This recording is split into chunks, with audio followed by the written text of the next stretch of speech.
La historia del espionaje. Episodio 2. Estallan los conflictos en Berlín. Los tanques salen a la calle. Hay una violenta confrontación entre el bloque comunista y el capitalista. Stalin, Truman y Churchill sellan su victoria sobre la Alemania nazi con un apretón de manos. Berlín ha quedado dividido en 4 zonas de ocupación administradas conjuntamente por la Comisión de Control Aliada. Pero la alianza no duraría mucho. Las diferencias entre este y oeste eran demasiado grandes. El director del servicio secreto soviético, Laven Triberia, visita las ruinas de Berlín. Una nueva guerra va a comenzar, la Guerra Fría. Esta vez, los agentes de los servicios secretos estarán en primera línea. Tras la Segunda Guerra Mundial, los espías alemanes contactaron con los estadounidenses y muchos se llevaron archivos oficiales consigo. Entre los desertores hubo un general del ejército de Hitler que había rescatado 50 cajones de documentos sobre el Ejército Rojo. Su nombre era Reinhard Gillen. Pretendía utilizar los archivos secretos para comprarse el favor de la mayor potencia occidental, Estados Unidos. Gillen procedía de una familia nacionalista alemana. Nunca tuvo dudas respecto a lo que debía hacer al terminar la escuela: labrarse una carrera militar. Su ascenso fue muy rápido y en 1942 asumió el mando del Frente del Este, una unidad de espionaje. Después de la guerra, Gillen ofreció sus servicios a los estadounidenses, que lo trasladaron a su país y lo sometieron a interrogatorios durante un año. No se fiaban de él a causa de su pasado nazi, pero necesitaban expertos en el Ejército Rojo. El CID, el Cuerpo de Contrainteligencia estadounidense, era muy receloso respecto a Gillen y trataron de explicar sus motivos, pero tenían la batalla perdida entre los políticos. El motivo que alegué en el informe original en diciembre de 1948 era que aceptábamos la responsabilidad con esta organización porque no teníamos elección. Al final, los estadounidenses decidieron trabajar con el exgeneral nazi y financiar la organización Gillen. En diciembre de 1946, Gillen inició sus operaciones en Pullach, cerca de Múnich, en unas instalaciones originalmente construidas como viviendas. Estaban aisladas y suponían el lugar ideal para el despliegue de un servicio de inteligencia. Había agentes estadounidenses, pero cada vez eran más los viejos camaradas que se incorporaban. Entre ellos Hein Felfe, exagente de inteligencia de las SS.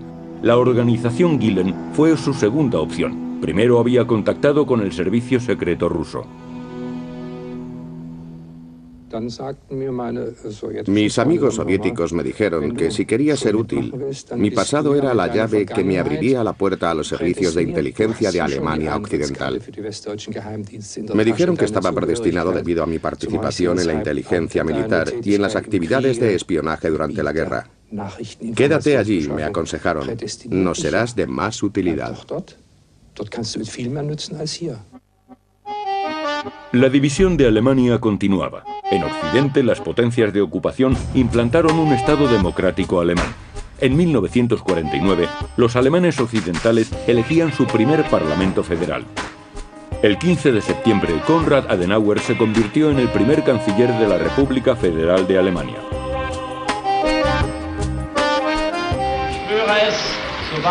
Adenauer percibió que la principal amenaza contra la nueva república era la Unión Soviética.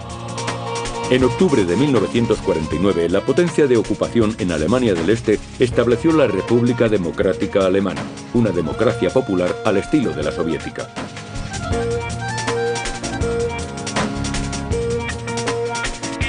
Pero la mayoría de los alemanes orientales renegaron de esta república y huyeron al oeste. La insatisfacción aumentaba en el este, tanto con las condiciones políticas como con las económicas.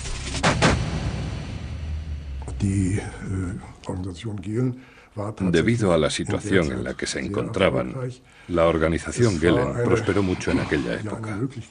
Una de las formas de demostrar el descontento y la oposición dentro de la República Democrática Alemana era trabajar para la organización Gehlen. Todavía existía una relativa libertad de movimiento y numerosas redes, contactos con antiguas fuerzas e incluso vínculos familiares que se podían utilizar. Y había muy pocos fieles que seguramente eran comunistas. Por eso el régimen de la RDA seguía necesitando burgueses cualificados, como se les conocía por entonces, y fue relativamente fácil reclutarlos.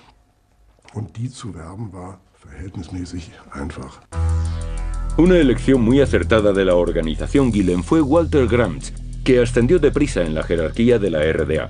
Su jefe, Ernst Wollweber, era el homólogo de Gehlen en el este. Eli Barsatis era la secretaria de Otto Grotewohl, el jefe del gobierno de la RDA. Las actas de las reuniones gubernamentales y las directivas del Politburo pasaban por sus manos. Incluso el anticomunista Hermann Kastner llegó a ser miembro del gobierno de la RDA e intervino activamente en la política. Pero el levantamiento del 17 de junio de 1953 lo cambió todo. Cuando la situación se descontroló, el líder del Partido Comunista, Walter Ulbricht, llamó al Ejército Rojo.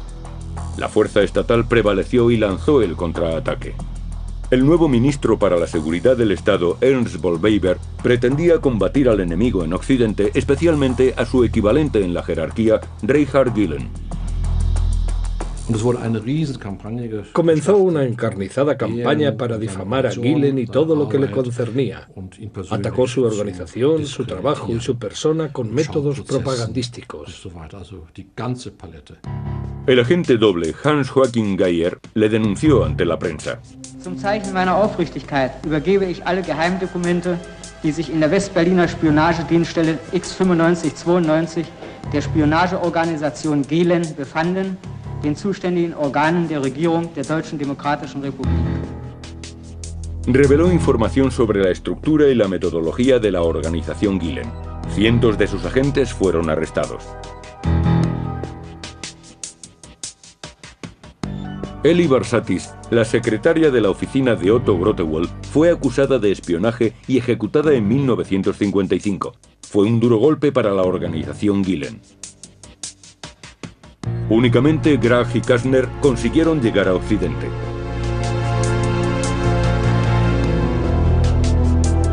En el Berlín de ambas Alemanias seguía disfrutándose de cierta libertad, de ahí que estuviese plagado de espías.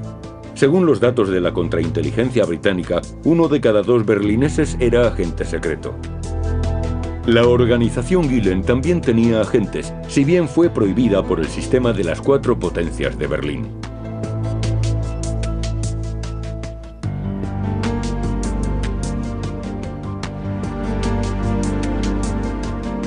Los agentes occidentales estaban interesados en el cuartel general de Berlín Karlshorst, centro de inteligencia de los soviéticos en Alemania.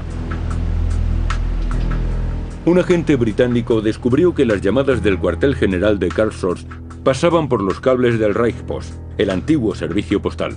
Pinchando esos cables tendrían acceso al tráfico telefónico militar de toda la esfera soviética. Los británicos cavaron un túnel para pinchar los cables, una operación que ya había sido un éxito en Viena. Las transcripciones de las conversaciones eran analizadas por el servicio secreto en Londres. El director del departamento a cargo era George Blake. En la Segunda Guerra Mundial, Blake colaboró con la resistencia en Alemania y Holanda. Reclutado por los británicos, fue enviado a Corea a principios de los 50 para implantar una red de espías. Allí tuvo ocasión de experimentar los horrores de la guerra.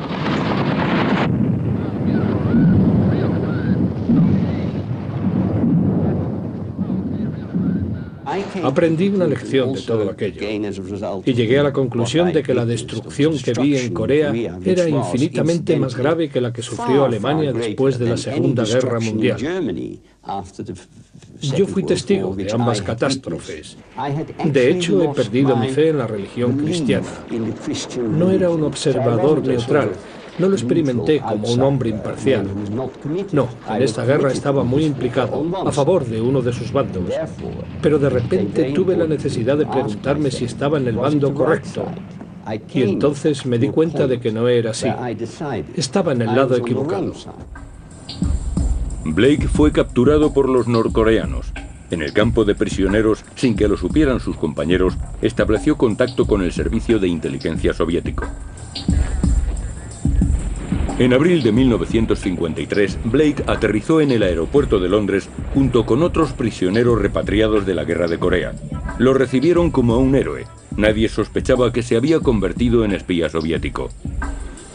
El servicio secreto lo puso a la cabeza del departamento. El proyecto más importante por entonces era la Operación Gold, el túnel que planeaban excavar en Berlín. Para financiarlo, los británicos necesitaban a los estadounidenses.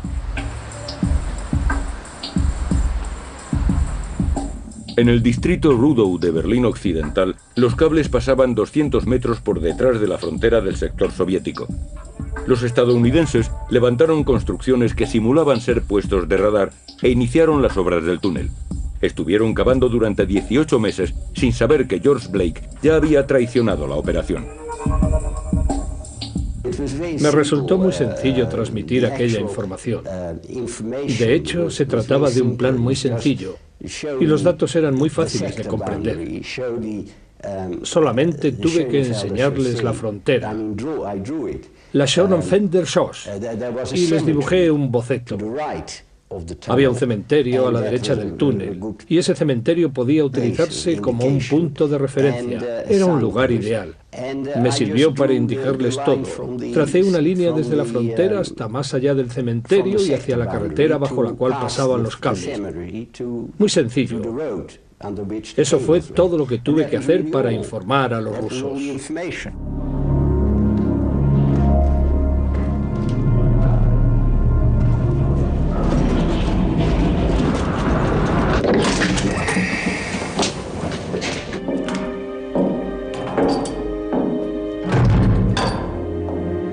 There they are, Soviet telephone lines. It took 4 years' work and $28 million to get here.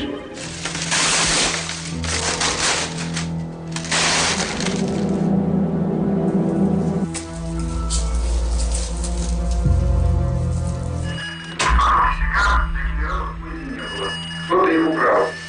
Это просто невозможно. Его багаж был заблокирован в отделении. Товарищ, я думаю, в вашем отделе завелся нечестный тип. 4 стоящих En realidad, hasta el año 1958 no se pudo utilizar toda aquella información y elaborar informes con el material que se extrajo de las líneas del túnel. En Moscú muy pocos sabían de aquella operación. Proteger al espía número 1 del KGB, George Blake, era la mayor prioridad. Durante 11 meses, los británicos estuvieron escuchando a los rusos con su consentimiento. El KGB planeó minuciosamente el descubrimiento casual del túnel y representaron una fingida indignación ante la prensa mundial, todo con fines propagandísticos. Los periodistas de todo el mundo inspeccionaron el túnel en Altklinik, Berlín. Cerca de la frontera en territorio de la RDA, los estadounidenses habían construido una central subterránea desde donde pinchaban las líneas telefónicas soviéticas y alemanas. La prensa occidental reaccionó guardando silencio. Sus representantes exploraron el pasadizo secreto. En 1956, la organización Gulen fue reasignada al gobierno de la República Federal con el nombre de BND, un cambio gratificante para Gulen. Las organizaciones competidoras quedaron desmanteladas. Pero la contrainteligencia estadounidense seguía vigilando el nuevo servicio. Temían que había un agente doble infiltrado. Las sospechas no tardaron en recaer en un hombre, Hein Felfe, conocido como Hans Friesen. Desde su incorporación a la organización Gulen en 1951, la trayectoria de Felfe había sido brillante y llegó a ser nombrado jefe de contraespionaje en 1958. Los soviéticos habían impulsado voluntariamente la carrera de Felfe, suministrándole material con el que impresionar a Gulen. Eso daba la posibilidad al KGB de introducir información que confundiera al otro bando. Así conseguían engañarlos. El trabajo de los servicios secretos no solo consiste en iluminar a su bando, sino también en dejar a oscuras al enemigo. No hay duda de que los soviéticos supieron aprovechar esta oportunidad. En 1961, Felfe fue delatado por un desertor. Su arresto supuso un duro revés para el BND y su jefe Reinhard Gehlen. El daño fue tremendo. Era la primera vez que la organización, o mejor dicho, la BND, como ya se la conocía, tenía que enfrentarse a la traición de uno de sus hombres. Psicológicamente aquello tuvo graves consecuencias. Además, Felfe también reveló muchas fuentes de la BND. Alemania Oriental también creó un servicio secreto. Sus principios fueron modestos, pero se convirtió en un importante organismo. Ninguno de nosotros había recibido formación específica como agente de inteligencia. Algunos tenían experiencia como conspiradores de la resistencia contra el régimen de Hitler, o habían estado en la Guerra Civil Española luchando contra Franco.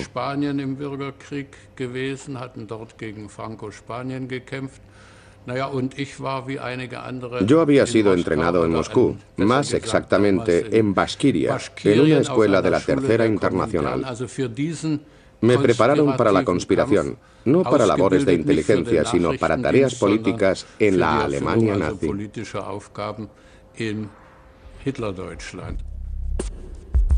Markus Wolf nació en 1923 en Suabia.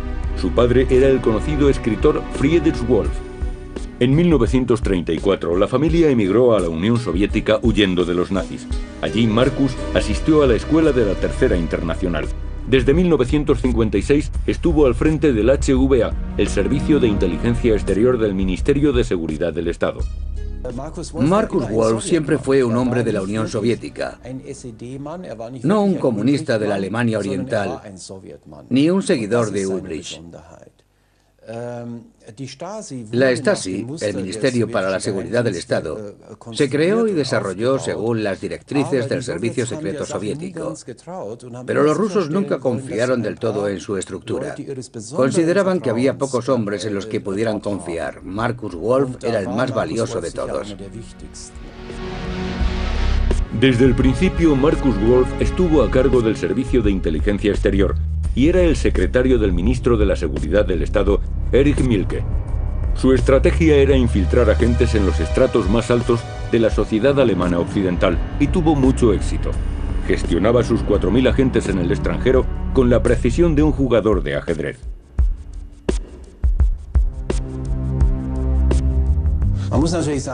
El BND estaba en una situación complicada si se comparaba con otros servicios de inteligencia occidentales, porque la frontera estaba abierta en una sola dirección. Siempre se podía cruzar del este al oeste. Todos tenían la misma nacionalidad. Los habitantes de Alemania Oriental se convertían automáticamente en ciudadanos de Alemania Occidental. La violencia aumenta en Berlín.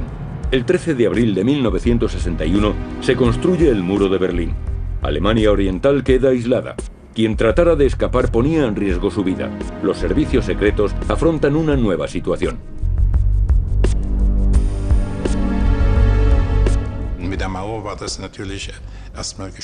El muro lo aislaba todo, incluso para nosotros. Nos vimos obligados a idear métodos completamente nuevos. Tuvimos que ingeniárnoslas y preparar documentos para poder franquear el muro hacia el oeste.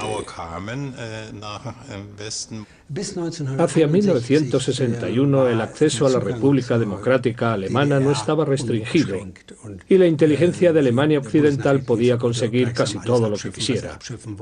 Tras el levantamiento del muro todo se complicó mucho. Se decía, y era cierto, que la situación legal y política hacía mucho más fácil infiltrar a una persona de la República Democrática Alemana en las instituciones de Alemania Occidental que a la inversa. Las misiones militares occidentales tenían garantizada la libertad de movimiento en la RDA y los servicios secretos se aprovecharon de eso. No se permitía entrar en los recintos militares restringidos y estaba prohibido grabar o tomar fotografías. Y eso era precisamente lo que querían las agencias de inteligencia. Todo desembocó en una serie de incidentes, en ocasiones fatales.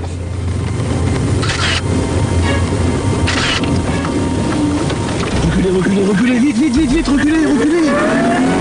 Démerdez-vous, démerdez-vous, démerdez-vous, reculez, reculez, bordel. Reculez, reculez à fond, tout droit, à fond. Encore, voilà. Genossen, ihr werdet nicht oft besungen, nun ja, das wäre taktisch nicht klug. Günther Guillaume sale de la cárcel en Alemania Occidental y vuelve a Alemania Oriental. El jefe de espionaje, Markus Wolf, fue en persona a dar la bienvenida al más eficaz de sus agentes. Günther, bitte. Willkommen daheim. Danke dir für alles. Wir danken dir, Günther. Erstmal herzlich willkommen. Alles Gute zu Hause. Gut, dass die lange Zeit nun endlich zu Ende ist. La infiltración de Guillaume en la Cancillería de Alemania Occidental, mucho antes de que él mismo fuera nombrado canciller, se produjo sin que nosotros interviniéramos prácticamente en nada. En 1956, Günther Guillaume y su mujer se trasladaron a la República Federal. Regentaban una tienda en Frankfurt hasta que, por órdenes de la Stasi, Günther se unió al Partido Socialdemócrata. Rápidamente fue subiendo peldaños en la jerarquía. Me acuerdo perfectamente de que Markus Wolf me aconsejó que me uniese a alguien que me llevara hasta Bonn. Willy Brandt fue elegido canciller federal en 1969. Su nueva política hacia el bloque del Este llevó a una distensión también con Alemania Oriental. Tras el éxito de Brandt, el espía de Alemania Oriental, Günther Guillaume, se convirtió en su asistente personal en 1972. Nunca existió ningún tipo de convención ni de código de honor entre los espías que les prohibiera vincularse a jefes de Estado o de gobierno. Guillaume fue arrestado en 1974. Brandt asumió la responsabilidad y dimitió. Fue una espectacular operación de espionaje y un objetivo político propio de los alemanes orientales. Hay ciertas cosas que hoy sabemos con absoluta seguridad, como que en conjunto, no como individuos particulares, sino en conjunto, todos nosotros fuimos infrautilizados por el antiguo partido y por los líderes del Estado.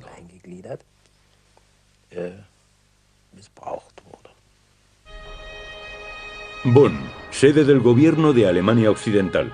En esta pequeña ciudad, a la orilla del Rin, la táctica de los agentes de Alemania Oriental era acercarse a las secretarias que trabajaban en los despachos del gobierno. Un día de verano de 1968, un joven de la República Federal llamado Franz Becker se las ingenió para presentarse a la secretaria Margaret Hook. Ella trabajaba en la oficina de la Presidencia Federal, pero no consideraba que su puesto fuera tan relevante. En el despacho del presidente no ocurre nada realmente trascendente. Eso creo. El presidente federal es uno de los funcionarios mejor informados del Estado, así que sus secretarias y el resto del personal tenían acceso a información muy valiosa para los demócratas. Yo manejaba muchos documentos. Sabía que algunos de esos documentos eran confidenciales. Y sí, alguna vez hice copias de más.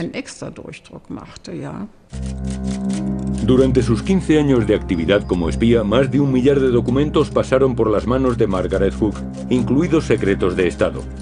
No reconoció o no quiso reconocer la trascendencia de tales documentos. Formaban parte de su trabajo, declaró. Also es gab das sogenannte Romeo-System der DDR. Alemania Oriental había diseñado lo que llamaban Estrategia Romeo.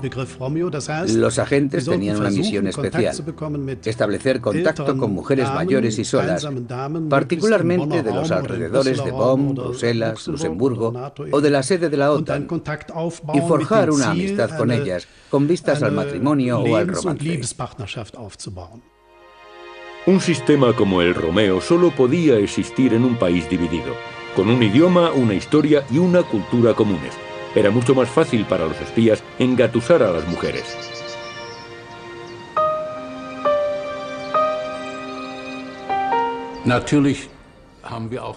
En realidad, empleábamos los mismos métodos que utilizaban los servicios de inteligencia de todo el mundo: incentivos económicos, pago por actividades de espionaje y también las relaciones personales, como los célebres o infames casos Romeo.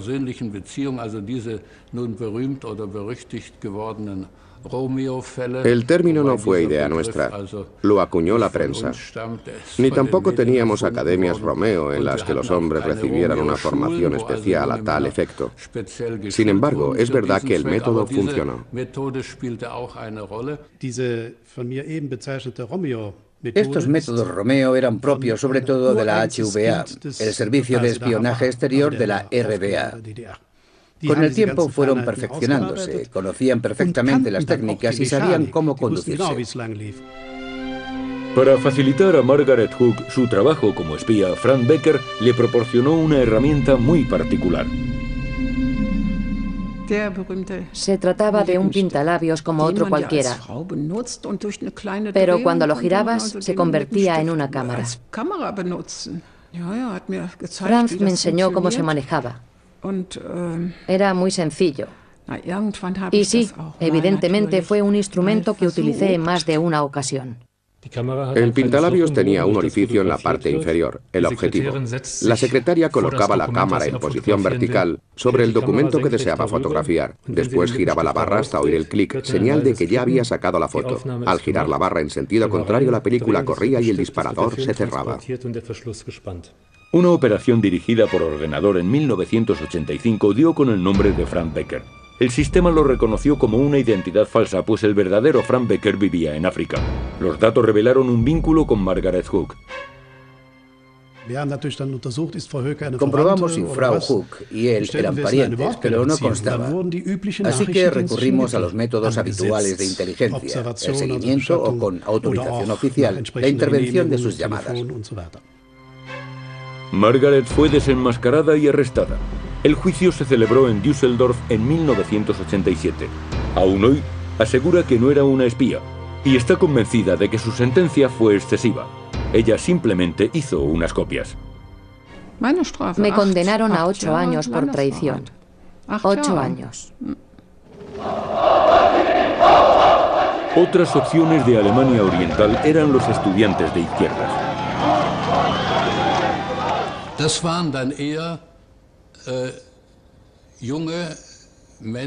Se trataba principalmente de jóvenes de familias acomodadas, integrados en el sistema establecido. La mayoría eran estudiantes con magníficas perspectivas de ascenso. Llegarían a ocupar puestos relevantes en la administración de la República Federal.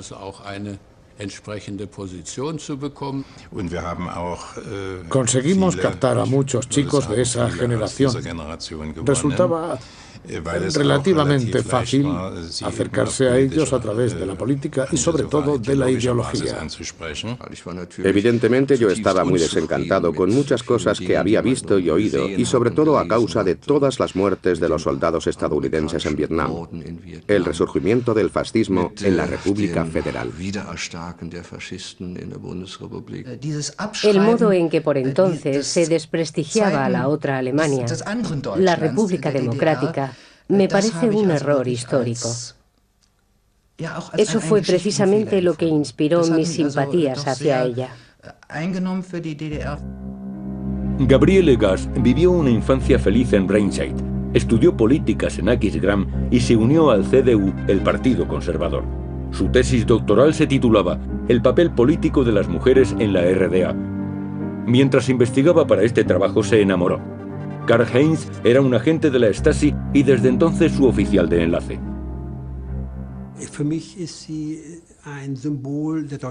En mi opinión, Gabriel es el símbolo de la división de Alemania. Hubo gente que estudiaba en la República Federal Alemana, pero veían las dificultades que había en el otro lado y cambiaba sus ideas políticas. Lo hacían amparándose en lo que ellos consideraban una superioridad moral. Hubo muchos casos.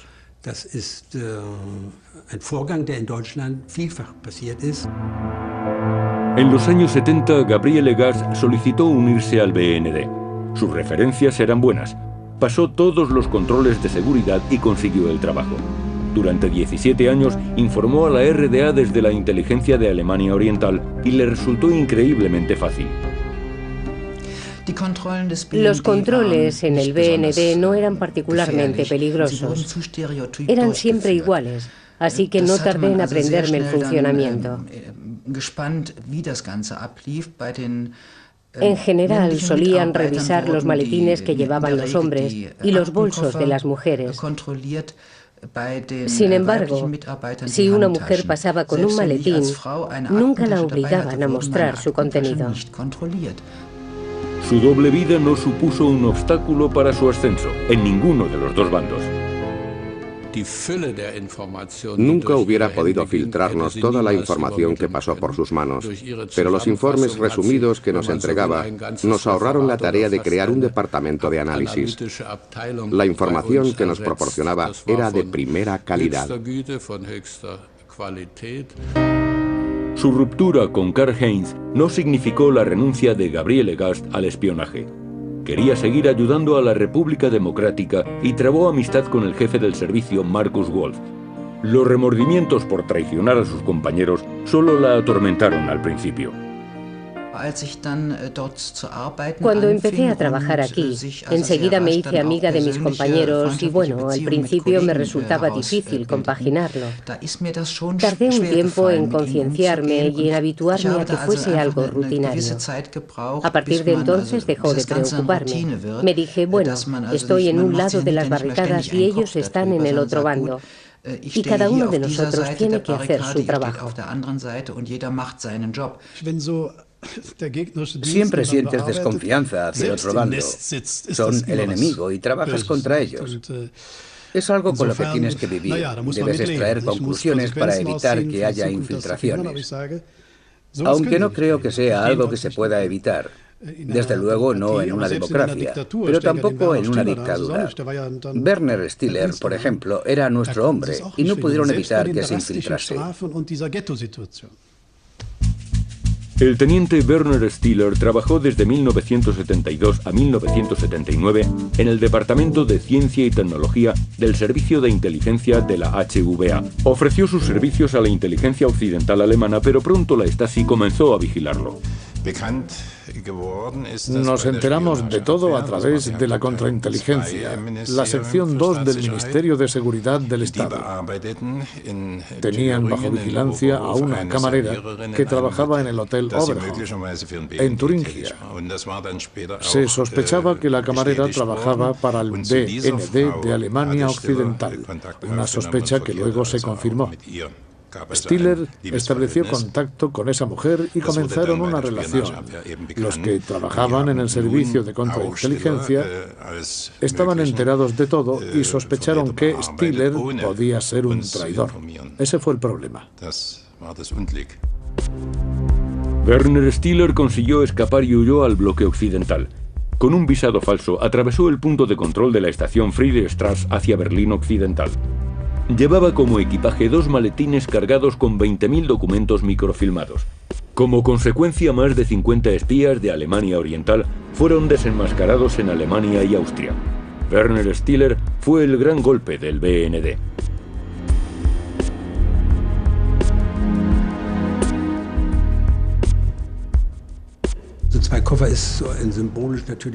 Aquellos 2 maletines son algo simbólico en realidad. Lo que más valoraba la inteligencia de Alemania Occidental era lo que ese hombre guardaba en la cabeza, sus conocimientos sobre las redes de espías y sobre las actividades de espionaje en la zona occidental. En la RDA, Werner Stiller fue sentenciado a muerte. Después de sus estancias en Estados Unidos y en Alemania, ahora vive en el anonimato en Budapest. Una persona como él siempre está en peligro. Hay cientos de antiguos miembros de la Stasi que sienten verdadera aversión hacia él. Todavía se amparan en una especie de lealtad a los viejos tiempos.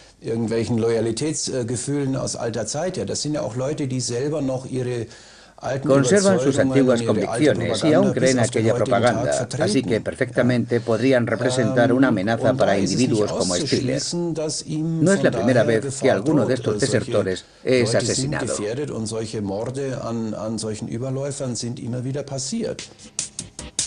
Para algunos un héroe, para otros un traidor. La opinión sobre los espías depende del bando en que se milite.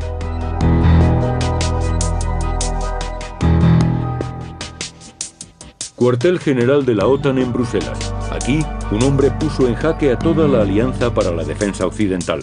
Conocido como agente Topaz, proporcionó a la RDA documentos de la más alta clasificación de seguridad, los llamados MC-161. MC-161 es una nomenclatura en clave. Se refería a todo lo que la OTAN, o los miembros de la OTAN, sabían acerca de los países que formaban el Pacto de Varsovia y, en especial, de la Unión Soviética.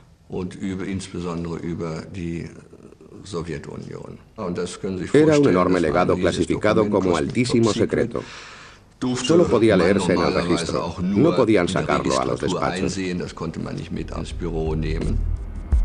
Rainer Rupp se crió en Saarburg, en Alemania Occidental, y estudió económicas en Maguncia. Pretendía convertirse en trabajador de ayuda al desarrollo. Es el clásico ejemplo de estudiante del levantamiento del 68. Empezó a trabajar para la inteligencia de Alemania Oriental, movido por sus convicciones políticas. En 1977 solicitó un puesto en la OTAN y sorprendentemente fue aceptado. En diciembre de 1979, la OTAN decide implantar un nuevo sistema de misiles. Los misiles crucero son indetectables por los radares enemigos. Los nuevos misiles de medio alcance, Pershing II, atacan a sus objetivos con precisión, incluso aunque estén bajo tierra. El conflicto nuclear era viable por primera vez. El plan estratégico de la OTAN, no obstante, no contempla un primer ataque. La inteligencia de Alemania Oriental fue informada de ello por el espía Topaz. Pero Moscú tenía otras fuentes y sus informes eran preocupantes para el director del KGB, Vladimir Kryushchev. Era lo único que ocupaba su mente, que la OTAN planeaba un primer ataque nuclear y que podía ser inminente. En otras palabras, que la Tercera Guerra Mundial podía estallar en cualquier momento.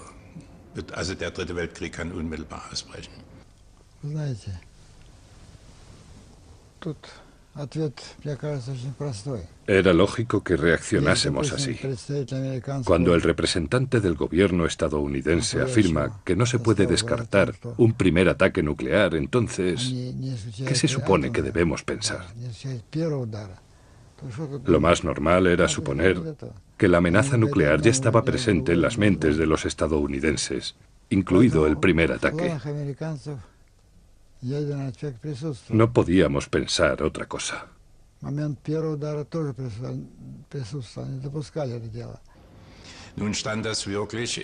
Eso contradecía la información que habíamos recibido de Rainer Rupp directamente desde los cuarteles generales de la OTAN. Y según esa información, el ataque nuclear no entraba en absoluto en los planes de Estados Unidos. ¿Acaso la traición de Rainer Rupp, alias Topaz, evitó otra guerra mundial? Eso opina, según este espía, el exdirector de la CIA para Europa del Este.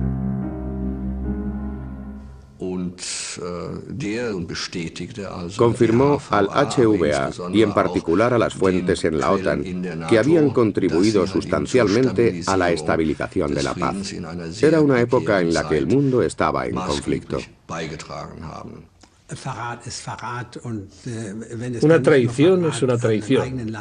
Y mucho más grave que traicionar a tu propio país es traicionar a toda una comunidad de estados. No niego que aquello pudiera tener un efecto secundario muy positivo, pero para mí eso tiene muy poco valor.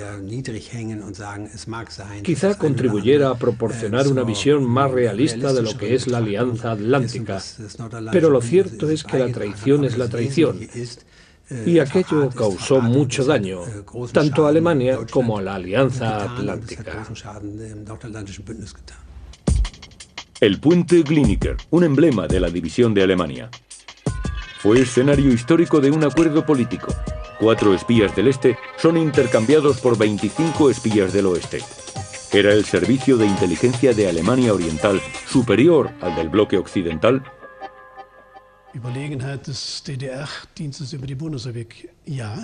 Sí, pero por unos motivos muy concretos. La RDA no tenía límites, no respetaba límites en el plano de la vigilancia ni de la intervención de las llamadas telefónicas. Las líneas telefónicas del bloque occidental estaban pinchadas. La gente interceptaba el correo de sus propios vecinos en cuanto se sospechaba que alguien se apartaba del partido. Se le ponía bajo vigilancia. No podían moverse. Los seguían a todas partes. Son métodos de una dictadura que, en democracia, no pueden aplicarse por suerte. 9 de noviembre de 1989. La caída del muro de Berlín.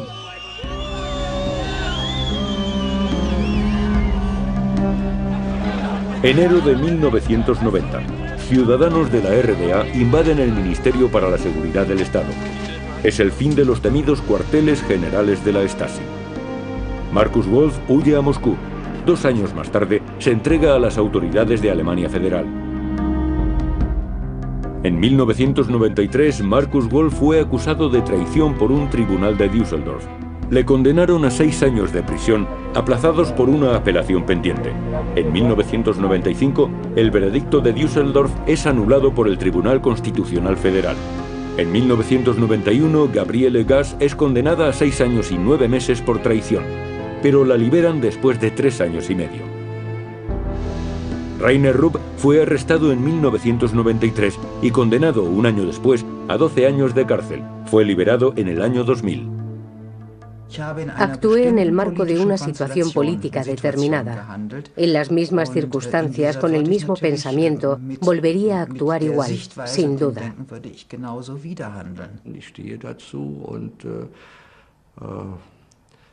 No me arrepiento de nada de lo que hice, y en la misma situación volvería a hacer lo propio. Me mantengo firme en mis convicciones.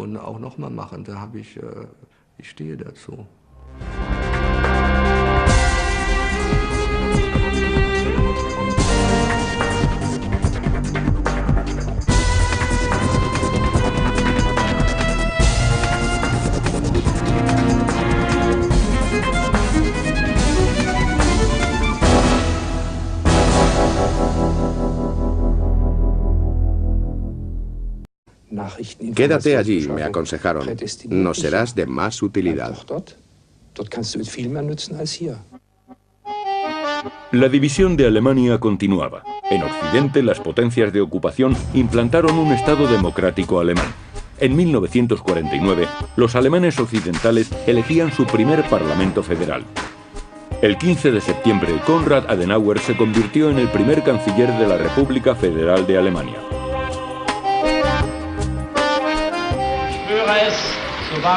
Adenauer percibió que la principal amenaza contra la nueva república era la Unión Soviética. En octubre de 1949, la potencia de ocupación en Alemania del Este estableció la República Democrática Alemana, una democracia popular al estilo de la soviética.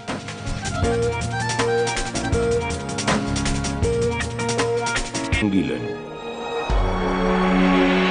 En diciembre de 1946, Gilen inició sus operaciones en Pullach, cerca de Múnich, en unas instalaciones originalmente construidas como viviendas.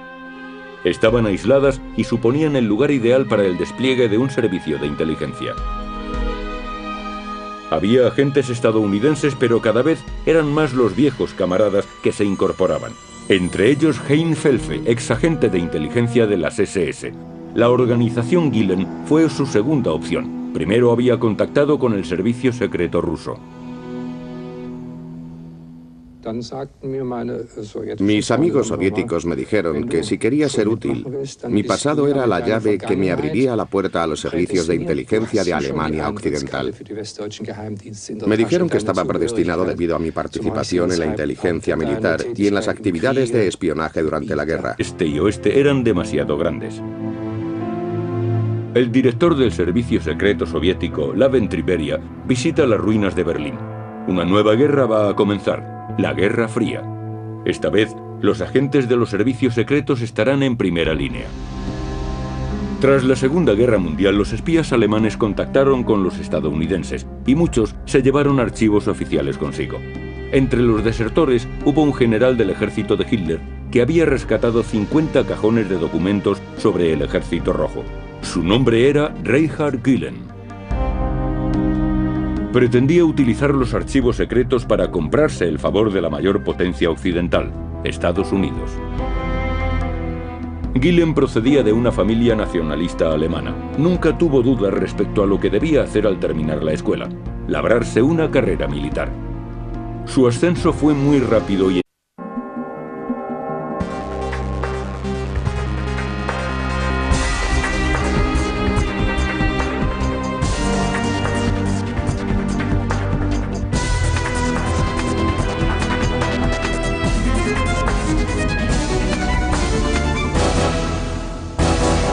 La historia del espionaje. Episodio 2. Estallan los conflictos en Berlín. Los tanques salen a la calle. Hay una violenta confrontación entre el bloque comunista y el capitalista. Stalin, Truman y Churchill sellan su victoria sobre la Alemania nazi con un apretón de manos. Berlín ha quedado dividido en 4 zonas de ocupación administradas conjuntamente por la Comisión de Control Aliada. Pero la alianza no duraría mucho. Las diferencias entre 1942 asumió el mando del Frente del Este, una unidad de espionaje.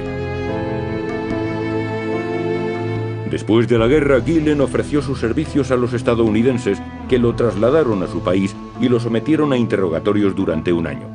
No se fiaban de él a causa de su pasado nazi, pero necesitaban expertos en el Ejército Rojo.